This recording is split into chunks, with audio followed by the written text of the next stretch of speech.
কিয়ামতের দিনে দুটো রাস্তা, জান্নাতীরা জান্নাতে প্রবেশ করবে, জাহান্নামীরা জাহান্নামে যাবে।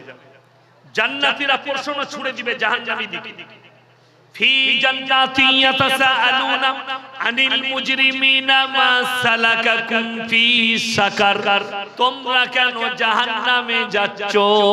তোমরা বলতে আমরা ভালো লোক। তখন তাদের এক নম্বর উত্তর হবে ক্বালু লাম নাকু মিনাল মুসাল্লিন, আমরা নামাজি মুসল্লিদের মধ্যে ছিলাম না। ওয়ালাম নাকু নুতিমুল মিসকিন, আর আমরা মিসকিনকে খানা খাওয়াইতাম না, তাই আল্লাহ আমাদেরকে জাহান্নামে পাঠিয়েছে।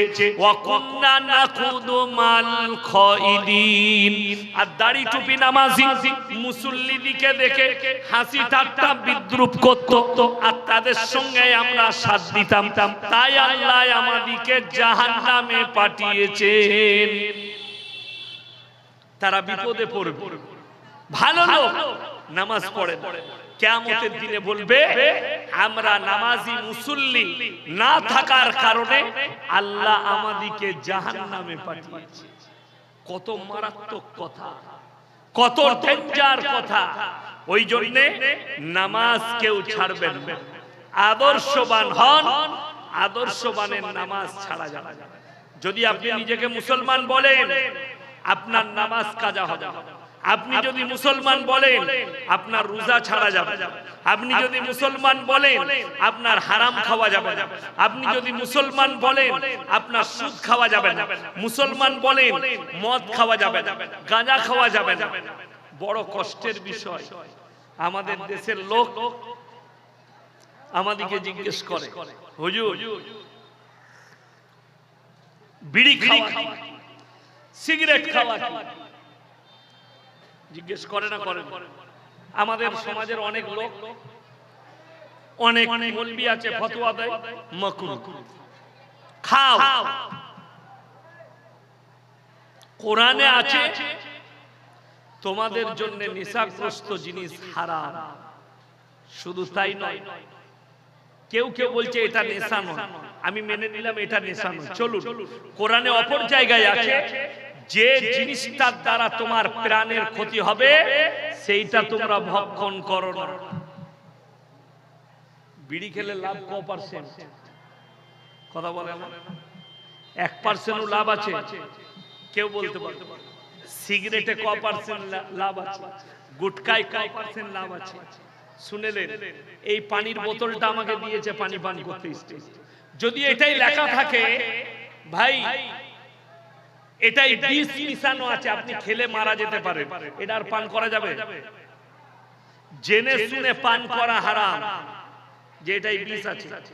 আপনি জেনে শুনে সিগারেটের প্যাকেটে লেখা আছে হানিকারক, ক্যান্সারের কারণ তামাকু, আপনি খাচ্ছেন জেনে শুনে যে এটার দ্বারা ক্যান্সার হতে পারে, এটার দ্বারা আমার রোগ ব্যাধি হতে পারে, আপনি খাচ্ছেন মানে আপনি একজন পাপী। নিজের জীবনের ক্ষতি করতে আপনি পারেন না। আল্লাহর দেওয়া জিনিস, আল্লাহর দেওয়া নিয়ামত আপনি হারাম জিনিস ভক্ষণ করে। সামান্য আর একটু বুঝিয়ে দিই, কাঁচা পেঁয়াজ খেয়ে মসজিদে যাওয়া যাবে? নবীজি নিষেধ করেছেন। কেন? মুখের দুর্গন্ধের জন্য নবীজি নিষেধ করেছে। কেন? হাদিসে আছে তোমরা মুমিন ততক্ষণ হতে পারবে না যতক্ষণ পর্যন্ত তোমার কাছ থেকে তোমার প্রতিবেশী সুরক্ষিত। আপনার প্রতিবেশীকে সুরক্ষা পেতে হবে, তবে আপনি মুমিন। আপনি ভেবে দেখুন, আপনার পাশে যে মুসল্লি আছে সে কষ্ট পাচ্ছে কি পাচ্ছে? আপনার মুখের দুর্গন্ধে কষ্টে পাবে। আচ্ছা, বিড়ি খেলে সেন্ট বেরোয়, বিড়ি খেলে দুর্গন্ধ, গুটকা খেলে দুর্গন্ধ, তো তুমি সব থেকে প্রথম যাকে কষ্ট দাও তোমার বিবিকে। সর্বপ্রথম যিনি কষ্ট পায় সে বিবি, যে তোমার বিছানার সাথী, সে তোমার মদের দ্বারা, গাঁজার দ্বারা, বিড়ির দ্বারা, সিগারেটের দ্বারা, গুটকার দ্বারা কষ্ট পায়, সে পায়। তারপরে তোমার পাশের লোক পায় কষ্ট। কিছু বলতে পারে? তো আপনি নবীজির বিরোধী লোক, মানে আপনি সিগারেট খাচ্ছেন। আপনি রসুলের বিরোধী লোক, আপনি গাঁজা খাচ্ছেন। আপনি রসুলের বিরোধী লোক, আপনি গুটকা খাচ্ছেন। কেন খাবে? যেটা দ্বারা হানিকারক। মুসলমান বেঈমান কাফেরের অনুসারী হয়েছে। এই মোবাইলের দ্বারা হাজার হাজার যুবক, শিক্ষিত থেকে অশিক্ষিত, বড় লোক থেকে গরিব, তারা জুয়া খেলে লাখ লাখ কোটি কোটি টাকা এখান থেকে ব্যয় করে। ইসলামে জুয়া হারাম, মুসলমান জুয়া খেলছে। ইসলামে লটারি হারাম, মুসলমান লটারি বেচছে, লটারি কাটছে। আপনি নিজেকে মুমিন বলে দাবি করছেন, কোন হিসাবে করছেন? আল্লাহর নবী সাহাবীরা যখন ইসলাম কবুল করেছে, সেখান থেকে আর সরার কোনো রাস্তা পায়। বেঈমান কাফেররা কিভাবে জাল বিছিয়েছে আপনাকে বলেছে। উত্তর দিনাজপুরের মানুষ, ইসলামপুরের মানুষ শুনে যান, আখরি জামানায় হারাম আওলাদে ভরে যাবে। এই যতগুলো পাপ আগেকার যুগে ছিল, সেগুলো মডেলিং হয়ে নতুন করে আপনার কাছে ফিরে আসবে। আর সমস্ত পাপগুলো, যেগুলো বর্বরতার যুগের পাপ, যেগুলো আগেকার যুগের পাপ, 1000 বছর আগেকার, 5000 বছর আগেকার, 10,000 বছর আগেকার পাপ, ওইগুলো মডেলিং হয়ে ফিরে আসছে। আপনি অবাক হবেন, মডেলিং কি? বেঈমান কাফেররা আপনার দ্বারা জিনা করাবে, আপনি বুঝতেই পারবেন না যে এটা জিনা। বেঈমান কাফেররা আপনাকে দিয়ে পাপ করাবে, আপনি বুঝতেই পারবেন না এটা পাপ। তা না হলে শুনেলেন, আমি যে বর্ধমান থেকে এসেছি, আমাকে যদি জিজ্ঞেস করেন হুজুর আপনি কে, আমি আমার বাপের নাম নেব না, মায়ের বাবার নাম। এখানে যদি আমি কাউকে জিজ্ঞেস করি আপনি কে, তার বাবা মারা গেলেও বলবে আমি মৃত অমুকের ছেলে, বলবে না? বলবে। মায়ের নাম কিন্তু কেউ বলবে না। মায়ের নাম কেউ বলবে কেন? আল্লাহ তাআলা ইনসানের যে পরিচয়টা পৃথিবীতে ঘটালেন, ওটা বাপের দ্বারা ঘটিয়েছেন, মায়ের দ্বারা।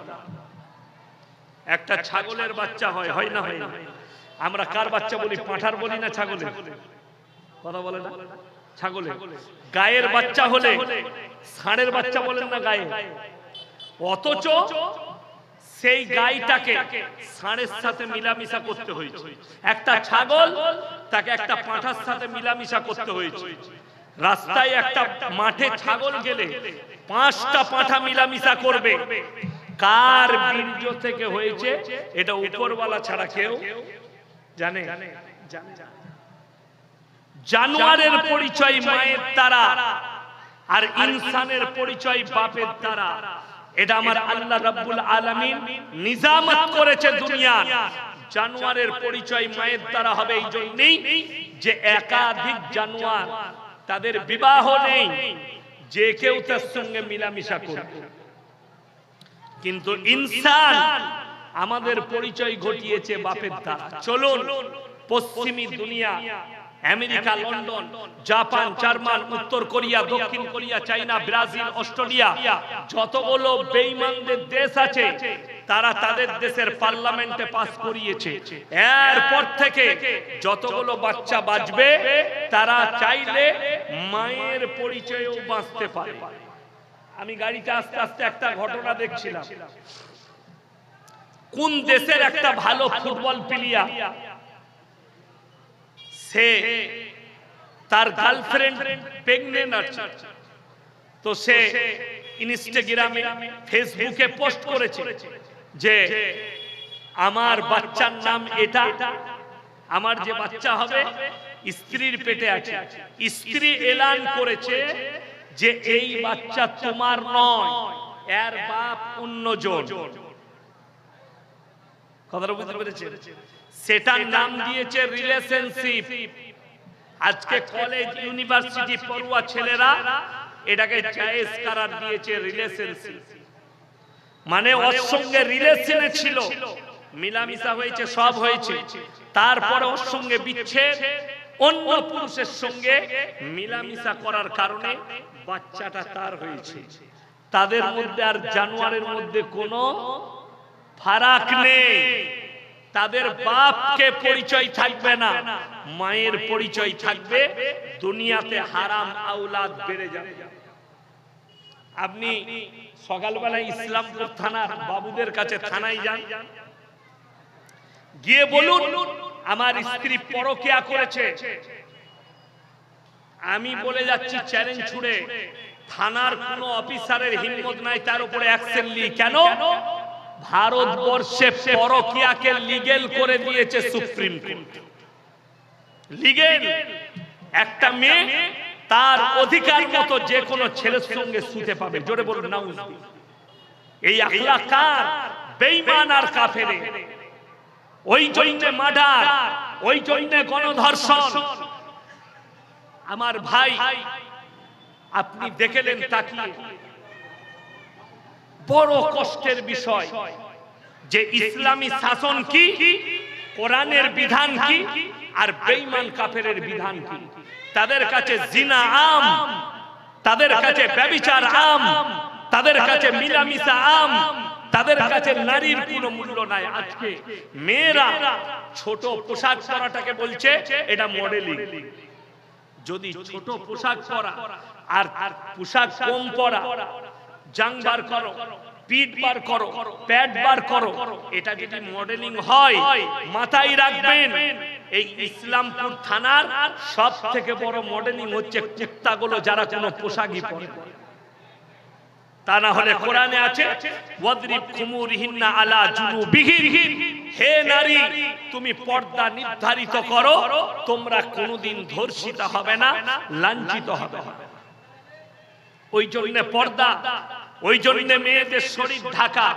আল্লাহর রাসূল সাল্লাল্লাহু আলাইহি সাল্লাম রাস্তা দিয়ে পেরিয়ে যাচ্ছেন, একজন মুশরিকের বিটি, হাতেম তায়ের বিটি, তার মাথায় কাপড় নেই। নবীজি নিজের মাথার পাগড়িটা খুলে তার মাথায় চাপিয়ে দিলেন। সাহাবীরা বললেন ইয়া রাসূলুল্লাহ এটা মুশরিকের বিটি। নবীজি বললেন আমি মেয়েদের মাথা ঢাকতে এসেছি, খুলতে আসি। জোরে বলুন সুবহানাল্লাহ। নবীজি দেখেননি এটা কোন ধর্মের মেয়ে, ওই জন্য শুনেলেন ইসলাম হচ্ছে যে ধর্মেরই মেয়ে হোক, আমার মা যেমন আমার মা, আমার হিন্দু মাও আমার মায়ের মতো, আমার দলিত মাও আমার মায়ের মতো, আমার আদিবাসী মাটাও আমার কাছে সেই রকম মায়ের মতো। ইজ্জত দিতে হবে। নারীকে ইসলামে ইজ্জত দেওয়া হয়েছে, নারী আর মাকে ইজ্জত দেওয়া হয়েছে। ওই জন্য তো নারীদের শরীর ঢাকা। অবাক লাগে আমাদের দেশের আর্টিস্টরা আর কিছু শিক্ষিত লোক বলছে নারী মর্যাদার কথা। আপনি কলকাতায় দেখুন, আরজি কর নিয়ে একটা কাণ্ড হয়েছে, একটা মেয়ে মার্ডার হয়ে গেছে, ধর্ষণ করেছে, আন্দোলন করছে কিছু লোক, স্টুডেন্টরা আন্দোলন করছে, তাদের সঙ্গে কিছু আর্টিস্ট আছে, আপনার ফিল্মের আর্টিস্ট, নাটকের আর্টিস্ট, সব দেখছি বগল কাটা ব্লাউজ, ছোট ছোট পোশাক। তারা এসে বলছে নারীর অধিকার চাই, আর তাদের বগল দেখা যাচ্ছে। কত দুঃখের বিষয়। এটার নাম নারী অধিকার। তোমাকে কে বলল? ফিল্মের পোস্টার দেখবেন যারা বলছে নারী মর্যাদার কথা ইসলামে নেই, আল্লাহর কসম করে বলছি ইসলামে নারীকে যে মর্যাদা দেওয়া হয়েছে পৃথিবীতে আর কোন ধর্মে নেই, যে মর্যাদা দেওয়া হয়েছে। কিন্তু কেউ যদি আমল না করে তার লেগে কোরআন দায়ী নয়, কেউ যদি আমল না করে তার লেগে ইসলাম দায়ী নয়, তার লেগে রাসূল সাল্লাল্লাহু আলাইহি সাল্লাম দায়ী নয়। যারা নবীজিকে দায়ী করছে, আল্লাহর নবী 11টা বিবাহ করেছে। কেউ কেউ আমাদের নামে অভিযোগ করছে মুসলমান 4 বিবিয়া রাখতে, 4 বিবিয়া। কেউ কেউ বলছে দিল্লিতে দাঁড়িয়ে ये लोग 4 বিবিয়া রাখতে हैं। স্টেজে গুনেলে বিয়ে হয়েছে আপনার? বিয়ে হয়নি আপনার? কটা বল? একটাই। আমারও একটা। এই বিয়ে হয়েছে, কটা বউ আছে? दिल्ली का लड्डू जो खाएगा वो भी पछताएगा, जो ना खाएगा वो भी पछताएगा। একটা বউ নি ঝামেলা শেষ নাই, আর বলছে চারটা বউ, চারটা জায়েজ করার আছে, চারটা পর্যন্ত বিবাহ করতে পারে। আল্লাহর নবী 11টা বিবাহ করেছেন, তার মধ্যে 10টা বিধবা। আপনার জানা আছে আমাদের দেশে সনাতন ধর্মে কোন মানুষ মারা গেলে একটা যুগ ছিল, স্বামী মারা গেলে স্ত্রীকে জ্যান্ত অবস্থায় চিতায় পোড়ানো হতো, এটাকে সতীদাহ প্রথা বলে। রাজা রামমোহন রায় তিনি এসে বললেন, না, একজন নারী তার জীবন আছে, স্বামী মরে যাওয়ার পরও তার বেঁচে থাকার অধিকার আছে। কেন? ইসলামে আছে বিধবাকে বিয়ে করো, অসুবিধা নাই। নবীজির প্রথম বিবির নাম কি বাবা? মা খাদিজাতুল কুবরা রাদিয়াল্লাহু তাআলা আনহা। প্রথম বিবি 40 বছর বয়সের বিধবা নবীজি বিবাহ করলেন। 11টা বিবির মধ্যে 10টা বিধবা, একজন অবিবাহিতা মা আয়েশা সিদ্দিকা রাদিয়াল্লাহু তাআলা। কষ্ট লাগে, কোথায় যায়? যখন নবীজিকে গালি দেয়। কেন? 11টা বিবাহ করেছে নবীজি, তো 11টা বিবাহ করেছে। আরে আমার ভাই, তুমি নবীজির 11টা বিবাহ দেখলে, আমি মোবাইল খুলে দেখিয়ে দেব। একজন ছেলে, আমাদের দেশের একজন বাবা আছে, তেনাকে প্রশ্ন করছে, বাবা हमारा एक सवाल है। क्या सवाल है? श्री किशन जी के कितने बीबियां थी? তিনি বললেন 16,108 বিবি আছে। আমি বলে যাচ্ছি, তিনি 16,108টা শ্রী কিষণজির বিবি ছিল, এতে আমাদের কোনো এতেরাজ নেই, কোনো অভিযোগ নাই। কেন? শ্রী কিষণজি 16,108টা বিয়ে করেছিল, সেটা তিনার ব্যক্তিগত ব্যাপার, সেই ধর্মের মানুষ জানবেন, তিনার পারিবারিক জীবন তিনি জানবেন।